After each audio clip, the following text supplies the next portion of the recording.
On today's national news, Pam Bondi's hearing of Epstein files escalates into a shouting match. New evidence found in the Nancy Guthrie case brings a new lead, and the House votes to nix Trump's tariffs on Canada in rebuke of the trade agenda.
Coming up, we're looking at weather. While it's been warmer these past few days, it's going to get even better next week. Stay tuned.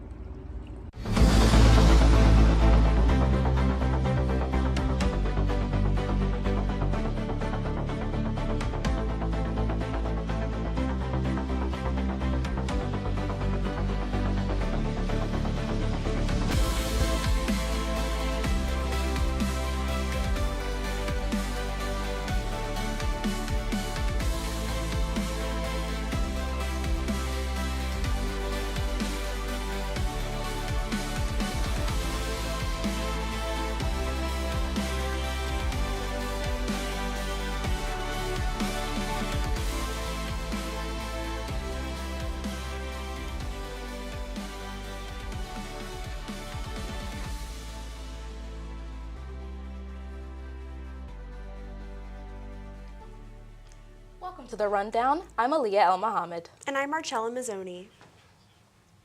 The Pam Bondi hearing on the Epstein files and DOJ prosecutions escalates into shouting with Democrats. Attorney General Pam Bondi clashed with lawmakers during the House Judiciary Committee hearing on Wednesday. The hearing was 4.5 hours long as tensions between Bondi and Democrats increased as the meeting turned into a shouting match.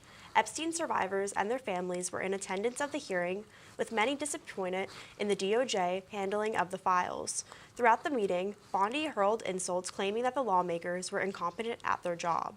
The hearing took place after NBC News reported that the federal grand jury had rejected the Trump administration's attempts to indict the Democratic lawmakers over a social media post urging those to refuse to obey illegal orders. Evidence of Nancy Guthrie's kidnapper has been found, sources close to the investigation say. A pair of black gloves similar to Nancy Guthrie, the mother of the Today Show co-host Savannah Guthrie, has been found and is being tested for DNA. There is a video from the New York Post showing investigators finding one of the gloves 1.5 miles from Nancy Guthrie's Arizona home. This is a major break in the case, as the Pima County Sheriff's Department said they received thousands of new tips following the release of surveillance video of the masked person. Retired FBI Special Agent Lance Leasing said a wealth of leads came directly from that footage, which shows the person wearing a backpack and an apparent weapon.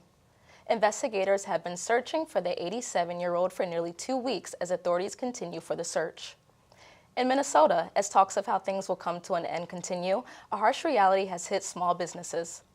Connor White introduces us to business owners who say they need action now if they're going to survive.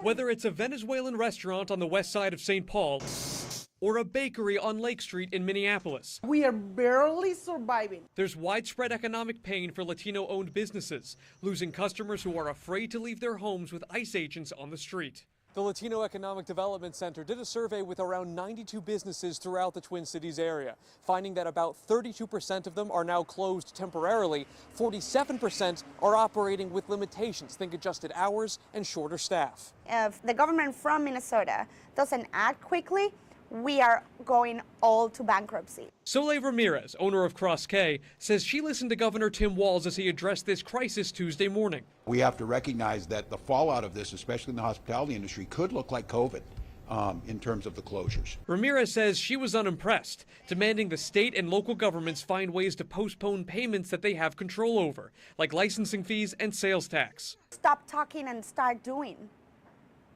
Stop talking about the things in the federal government you cannot control. Start to control your state. Candy Gama, keeping Pasteleria Gama alive with her husband in Minneapolis, says she just paid around $500 for her food license with Minnesota. You could use it to pay a bill, which we have to, or to help pay the rent, because we don't have any other kind of help so far. Walz says he is engaging with business leaders. We have a responsibility to the business community across the state and to others to look at every single one of those proposals. Promising action when the state legislature reconvenes for session next week. In St. Paul, Connor White, WCCO News.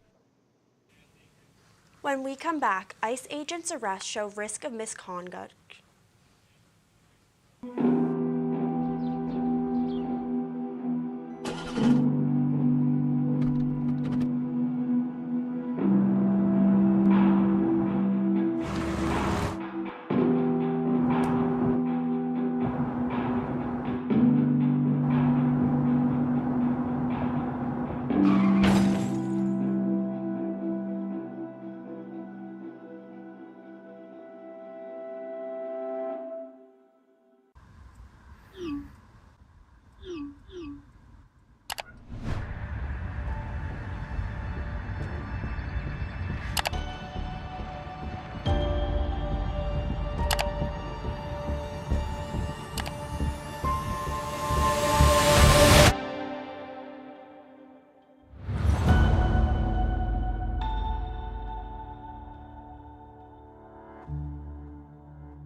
The House voted to end Trump's tariffs on Canada.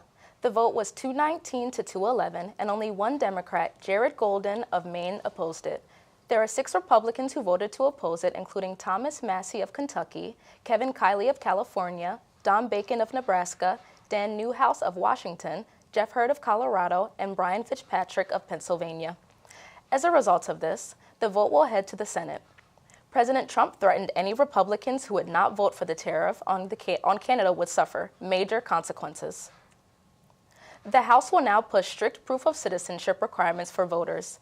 This will start for the upcoming midterm elections. This bill is called the Safeguard American Voter Eligibility, or better known as Save America Act. Voters will now have to bring either a passport or a birth certificate. This is to prevent any type of voter fraud. The Save America Act was approved by a 218 to 213 vote. Federal law already requires voters to be a U.S. citizen, but there was no need for proof of citizenship. U.S. Immigration and Customs Enforcement agents are facing some scrutiny after a recent string of arrests. According to a review by the Associated Press, almost 24 ICE employees and contractors have been charged with crimes since 2020. The bulk of these charges include both physical and sexual abuse. Experts believe that both the Trump administration's promise of absolute immunity for ICE agents and their rapid expansion has caused a culture of lawlessness. The Department of Homeland Security maintains that these issues are not widespread throughout the agency. A 410-pound manatee seeking warmer waters was rescued from a Florida storm drain. Multiple fire rescue units from Florida Fish and Wildlife Conservation Commission, the University of Florida, and even a wrecking service were brought in to rescue the mammal. The manatee was taken to SeaWorld Orlando, where it is being cared for. Coming up next, after the break, we have an update on Mitch McConnell's hospitalization. We all deserve a place to call home.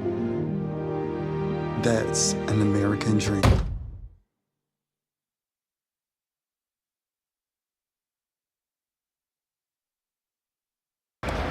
Hate is loud. It gets clicks. It gets attention. Hate, however, is actually quite small. But love is the majority. Love fills our hearts, our lives, our everyday.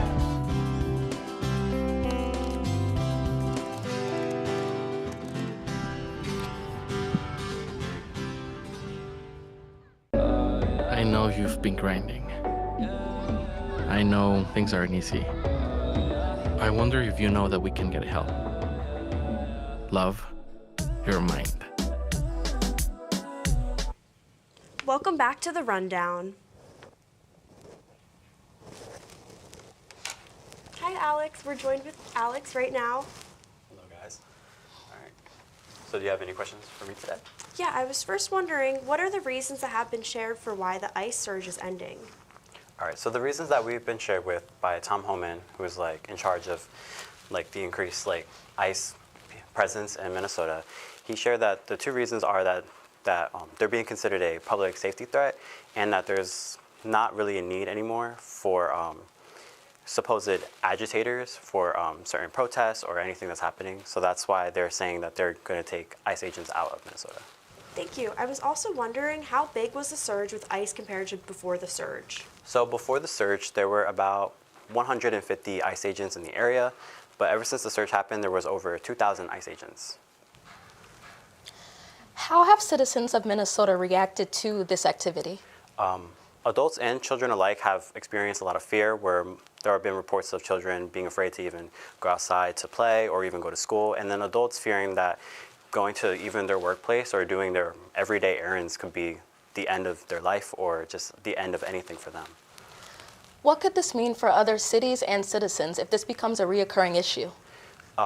Depending if ICE, the DSS or ICE choose to go to other cities, it can lead to a bunch of things about distrust, and that could lead to many issues involving with the safety of other people, and even just tension between the government and its citizens. Thank you. All right, anytime. Senator Mitch McConnell was released from the hospital Tuesday after he checked himself in for flu-like symptoms. He spent more than a week there and said that he went there out of an abundance of caution and that he is feeling better. The senator has not voted since January 30th, when the Senate passed a massive package to fund the majority of the government. 6 people are found dead in Sarasota and Fort Lauderdale, Florida, in which police say is a cross-state murder spree by the same suspect. Fort Lauderdale police received a call for a well-being check on the 500 block of Northeast 15th Avenue, where they found Larissa Blayudaya, age 46, and Ben Azabov, 18, dead in their home. Investigators say the gunman had a relationship with one of the victims. The gunner still remains at large.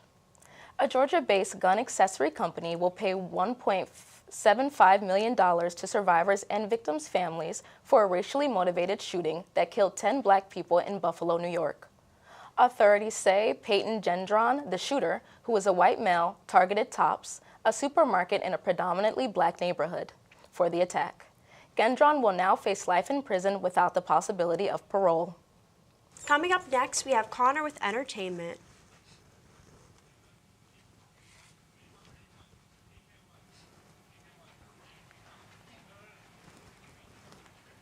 Thanks, guys. Hollywood is mourning the death of actor James Van Der Beek, who passed away yesterday at the age of 48 following a 2-year battle with stage 3 colorectal cancer.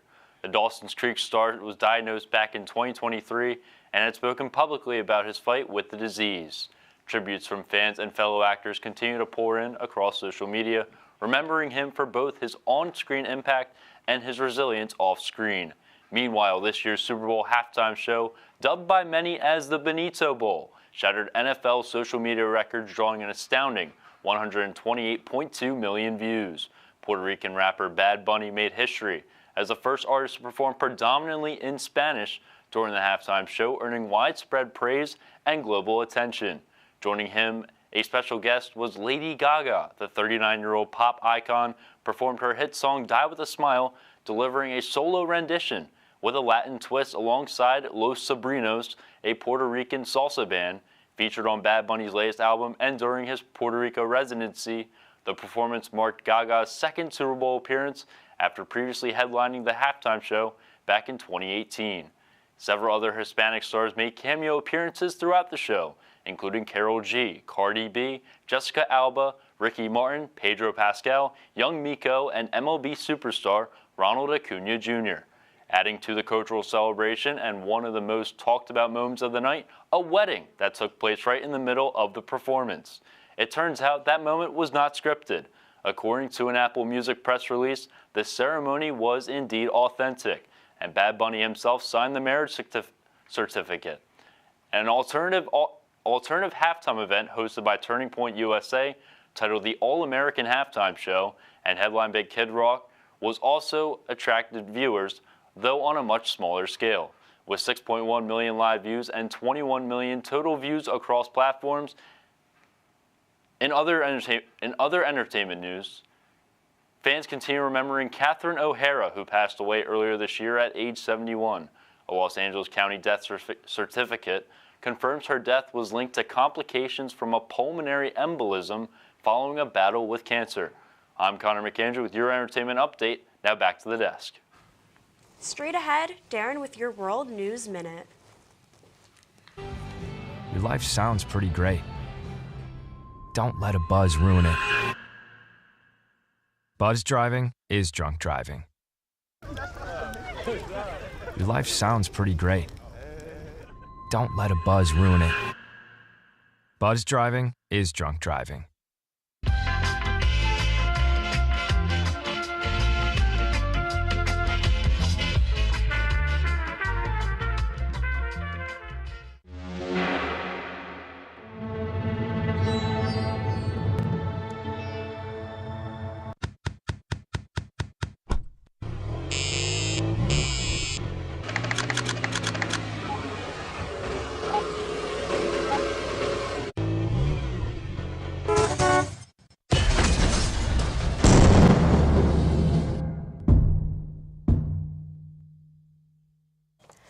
President Donald Trump and Israeli Prime Minister Benjamin Netanyahu met on Wednesday, with Netanyahu leaning on Trump's ties as Israel heads toward elections. He also stressed that for any future deal must not only address Iran's nuclear program, but also its ballistic missile program and regional proxy networks for the security of Israel. Elections take place in late October, but he plans to serve his full term. The Federal Aviation Administration closed airspace in El Paso, Texas for several hours due to anti-drone technology. The airspace was allowed to reopen after the Pentagon gave the green light to open again. It was believed that it was a Mexican drone. The decision to close the airspace was made by the FAA in Washington. Nobody from the agency never let local officials in El Paso aware of what the situation was. The Trump administration blamed the brief temporary closure due to a Mexican drug cartel drone.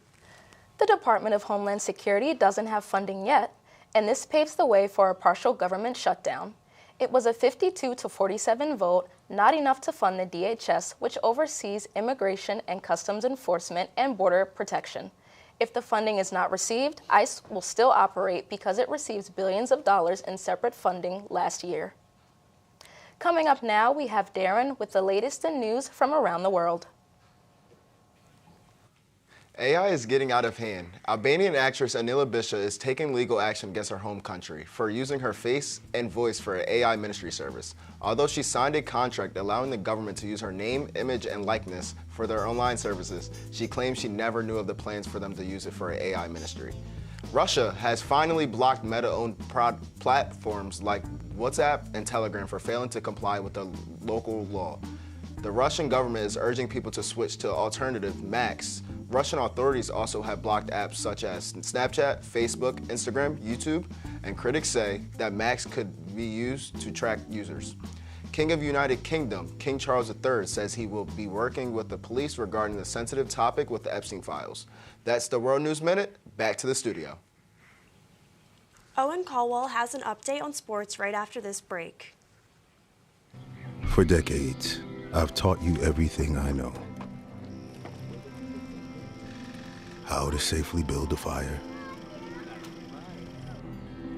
and how to control the flames. But I can only teach wildfire prevention. Only you can prevent wildfires.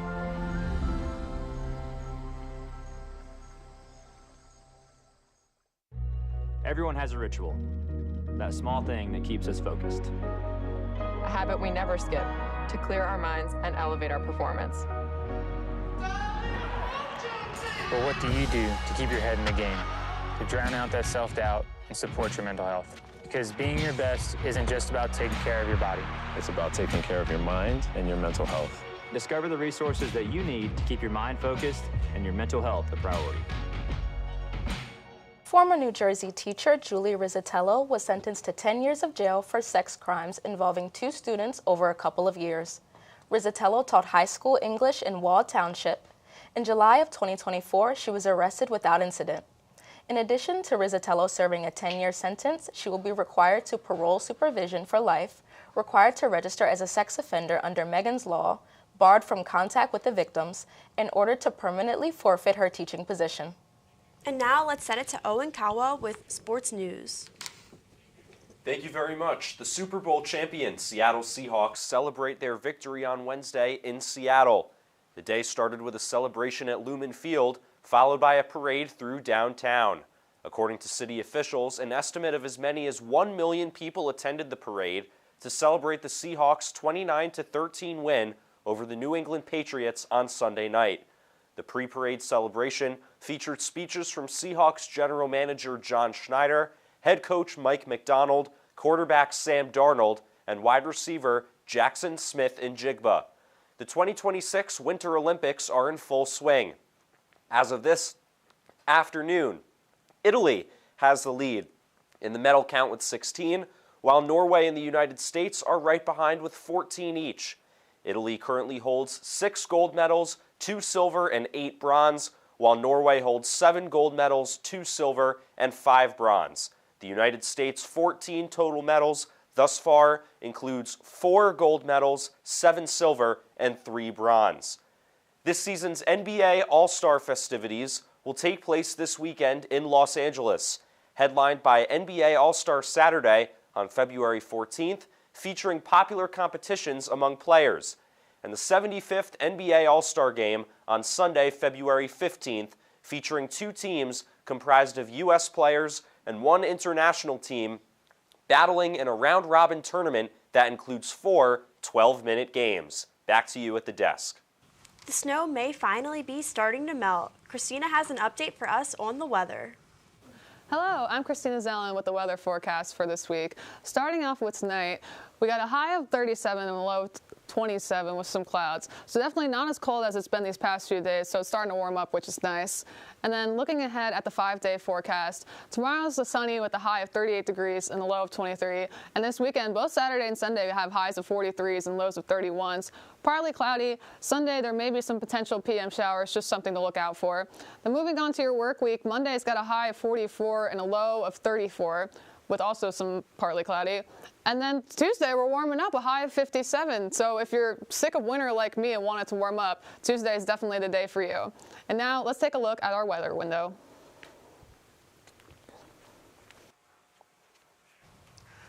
Taking a look outside now. Like I said, it was partly cloudy, but still, you can see some people outside walking their dogs, taking a nice little stroll, just doing anything with this warmer weather that we're having. And it's crazy to say that it's warm because it's still in the 30s. Yeah, I think since it was so cold now, it just feels super hot now. It's like it's summer. I know, like I'm starting to sweat walking across campus, but next week with the high of 57, I don't know about you guys, but I'm sick of the snow and ice, so I'm hoping that kind of melts it away. Definitely. Might bust out the swimsuit. Who knows? Thanks, guys. Thank you. That wraps it up for tonight's newscast. I'm Aliyah El Mohammed. And I'm Marcella Mazzoni. Have a good night.